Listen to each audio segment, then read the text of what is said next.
All right, we shall find the question ma obi bi akwa abasonko eba possible TV GH. Insta ed and say and then they can when your channel is YouTube.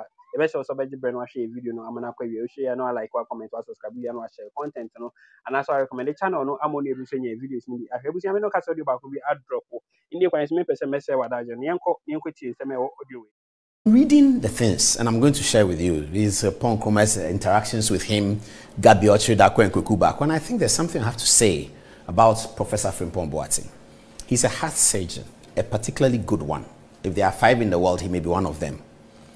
But you see, he thinks that because he's a heart surgeon, when he comes out of the theater to work, everybody else is a nurse. That's what he thinks. I think that's what he thinks. He's a very intelligent man. But please tell him that he's not the only intelligent person. He's not the only. And when he comes out of the heart surgeon, we outside in politics, we are not nurses. We are not medical associates. We are not, what do they call it? Middle between doctors and nurses, what do you call it? Physician assistant. We are not physician assistant. So when he comes, he's coming to discuss with us a narrative. And we will have a view. He's a very intelligent man. But he's not the only intelligent man. I mean, he should know that by now. He came. He went to Kolebu as chief executive. It didn't quite work. He did cardiothoracic. Excellent. And I saw on social media people talking about his relationship with Rawlings. Rawlings really backed him. And that's one of the good points of Fly Lieutenant Rawlings for supporting Professor Frimpong Boateng to set up that thing. That was a very good one. In fact, if there is any positive about Fly Lieutenant Rawlings that was not public, it's about Frimpong Boateng. Because he didn't know him. And when he saw Frimpong Boateng and saw what Frimpong Boateng wants to do, he went to Kolebu himself to ensure that those undermining Frimpong Boateng are cut off and that the cardiothoracic center will be set up. And it was set up. So that's good. But Frimpong Boateng should by now understand that he's not the only intelligent. Cardiothoracic surgeons are intelligent. Yes, they are.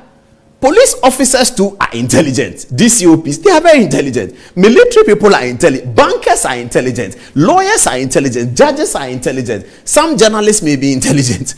Some footballers are intelligent. So, as we are building a country, we need everybody. It's not just about him and his view and what he wants to do. And because you think you don't agree with him, you are corrupt. Where is that coming from? That seems to be the problem he has. So those of you who know anthropology and sociology, please get close to him and explain to him that whilst he's a very intelligent person, he is not the only intelligent person in the system. And when he says certain things, he must evidence them. He shouldn't just talk and leave it. And say that when I came, you were 4 years old. I'm going to deal with that tonight, though. But that was very disappointing for me. Okay, they got his picture alone. So, Prof, good evening. Thank you very much for watching. If you are, we think that you are a great cardiothoracic surgeon. But some of the things you've published, we will interrogate them and we will respectfully disagree with you, Prof. Because you are not the only intelligent person. You see, you are not the only intelligent person. You are, and Ghana needs you. We all need you. During the crisis of the Galamsey, I went to Professor Frimpong Boateng's house. He will tell you. Professor Frimpong doesn't speak any lie. He'll tell you. It was a Sunday. I went to his home. Now, I had gone to his home because some people had called me. And you see, because I have been against the winner-takes-all principle under the Constitution, I'm always eager to support people who think that the winner-takes-all has affected them negatively. So I'm always eager to do that. So some NDC businessman called me and said, listen, Paul, Ministry of Science and Environment, I've done work for them. They didn't pay me. My own people didn't pay me and they lost the election. Now Professor Frimpong Boateng says that he doesn't want to pay me. And I said, oh, I'm sorry about that, Alhaji. But I'll go and talk to him. He said, no, Paul, this is not right. We can't build a country. I've done the work. At the time, I'm an NDC person, so they won't pay me. I said, Alhaji, I'm sorry. I went to Professor Frimpong Boateng's house. And I said, Prof, Alhaji says you owe him. This thing is not correct. You know, he's an NDC person, but he's done the work. We have to pay him. And then Prof told me that there are difficulties with the documentation. And he showed it to me. He was very kind. He showed me everything. Difficulties with the documentation. Once he settles it, he will be able to pay them. Now, then I brought up Galamsey. In his house, I spoke to him about it. Charles Bisiu. I spoke to him about it. He admitted that his son Jojo has a concession. He told me that Jojo has a concession. But that Jojo has had a concession since 2008.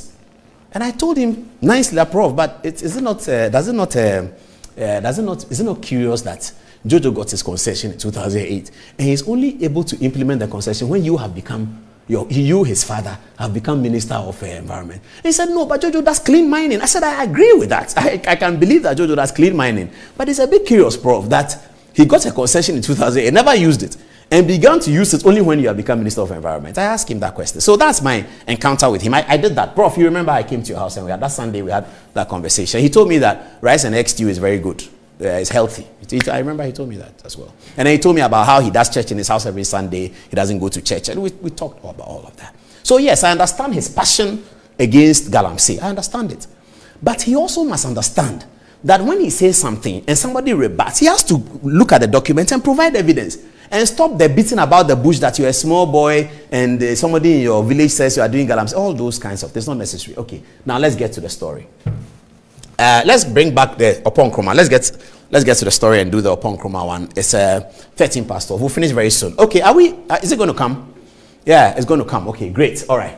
So we are going to start with what Professor Frimpong said. We've summarized it, and it's as follows. 1. Firstly, Professor Frimpong claims that an unnamed person called him to inform him that Mr. Opon Kroma had held a meeting of MPP and NDC journalists on February 8, 2020 in Dodowa to discuss a strategy to bring him down. He suggests that this is the cause of subsequent negative media reports about him. That's what he says. Okay.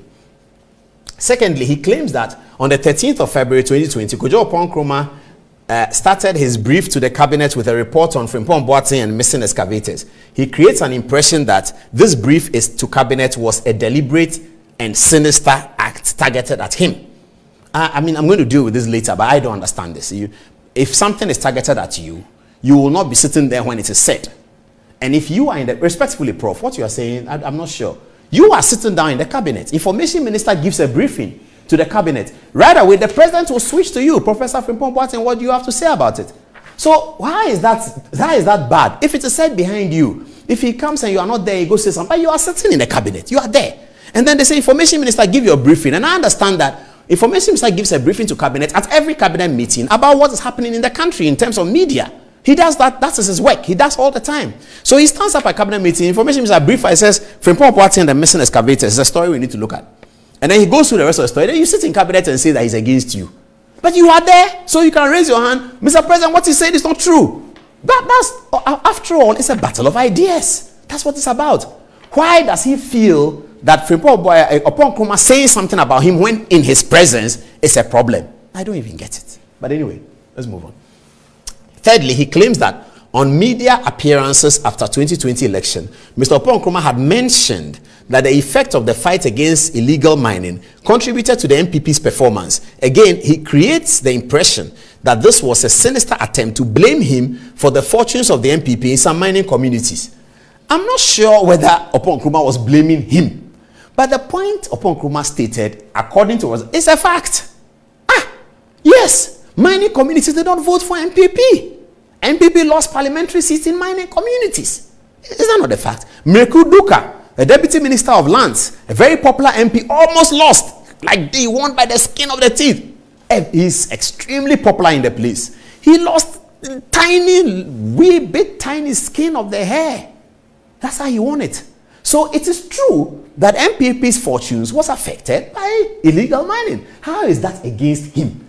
You see, please, you people reach him, sociology, go to him. And he's a nice guy. Go to him. Explain to him that it's not against him. He's a heart surgeon. He's a very good heart surgeon. But it's not against him. He should understand that it's not against him.